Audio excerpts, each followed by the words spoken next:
Okay, thank you very much for this conversation. I'm so excited to be with you here, and let's begin with your last time here in Chile, where I've been. It's been 7 years since your last visit. What memories do you have of that show, or maybe you don't? I don't know. I Tell can't. me. I remember being in the city because every time we go to Santiago, there's some sort of demonstration in the street, and there was something there, Yeah. and I was like, "Wow, what's going on here?" So I don't know what it was, but I remember just being like, "Whoa, people are angry or happy about something." I wasn't sure what it was, but yeah, so there's always something interesting happening when we're there. So yeah, Yeah, you've been here at the 2018, and yeah, for those days we have in Chile a kind of revuelta. The people were so angry that time, and they're in the streets saying no more that, no more that. And that's yeah, why you yeah, saw a lot of people maybe angry. yeah, a little bit. But it's not always like that. No, I know, I know. I think we just got like you could say lucky or unlucky. I didn't mind it. I thought it looked quite. I like to see that doesn't happen enough in my country. People don't get they get angry, but they just kind of go, oh well, and Okay. they don't protest enough in my country. So I like to see that stuff. I think it's cool. Yeah, yeah. Okay. This year you realized your new album, The Bad Fire, which has received critical acclaim.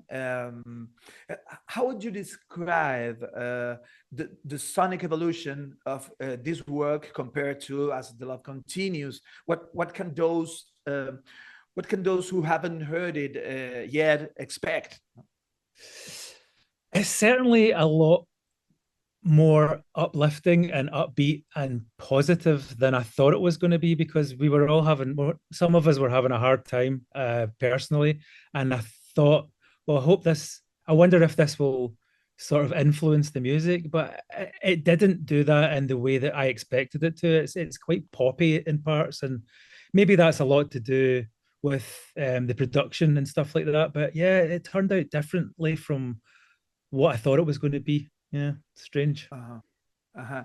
And maybe that hope should we understand it as a kind of message, maybe considering the turbulent and crazy times we are experiencing as humanity, Yeah, maybe. worldwide.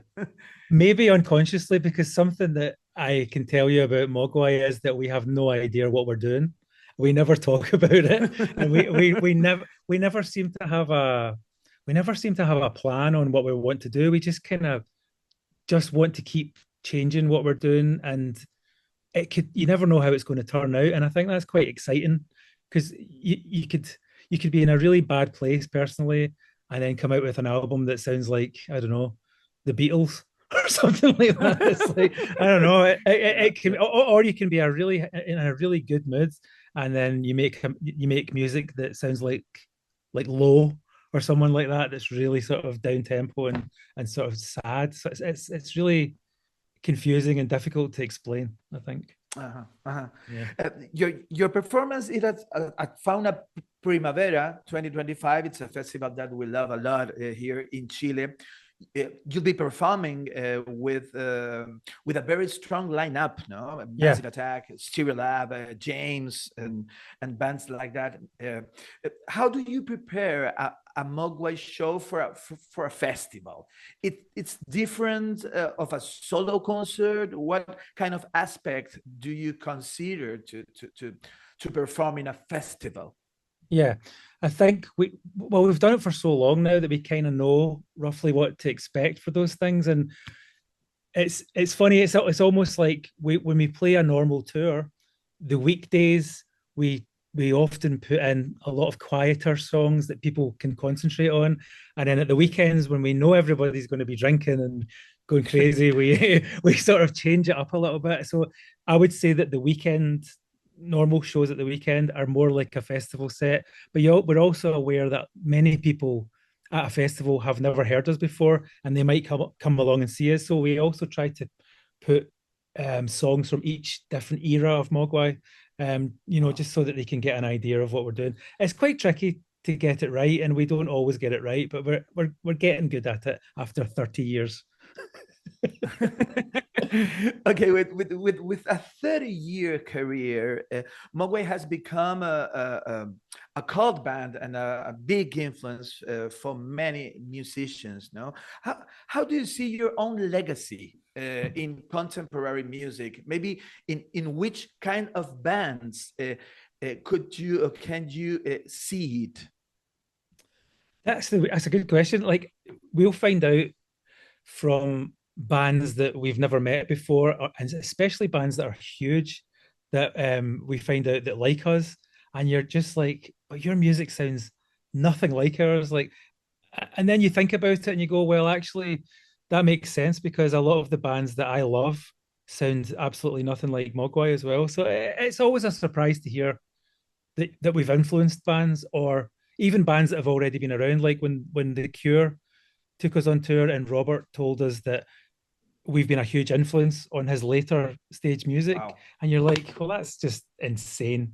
I can't even Yeah. actually, it's quite difficult to process that kind of thing. So you hear it, you don't quite believe it, and then you try to accept it.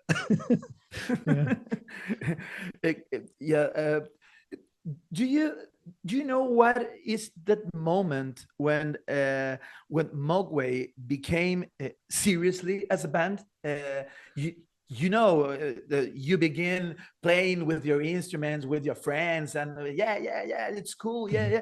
Which is this moment when you saw each other and said, oh, we are a great band, or we are important for the music of those years. What is this moment? Do you have it? Probably it'll be different for everybody in the band, but I remember going down to Glastonbury and playing quite a big stage and a good. I think we might have played it before, but I can't remember. But I remember this one gig and just seeing all the people there and thinking, oh my God, these people must like this. No, so I think it wasn't like a small show, it was like a big festival thing, and I was like, wow, this is quite weird that people come and see us, and instead of going to see another band that they might like, they've come to see us instead, and like that's quite important. And yeah, it was probably Glastonbury. Okay. Could you leave a message for all the Chilean fans who are eagerly awaiting to see you live at Fauna Primavera? Yeah, come and see Mogwai at Fauna Primavera, even if you like the other bands that are playing at the same time. If that's going to happen, come and see us instead. Great. And the last thing, please. Yeah. Could you said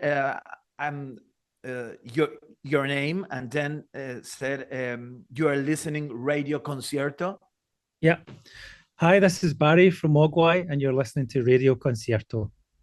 Okay, thank you very much. Thank You're you very welcome. much for that No conversation. problem. Have Easy a great time peasy. in Chile. Have a great Thank time you. in Chile. Take care, Bye. man.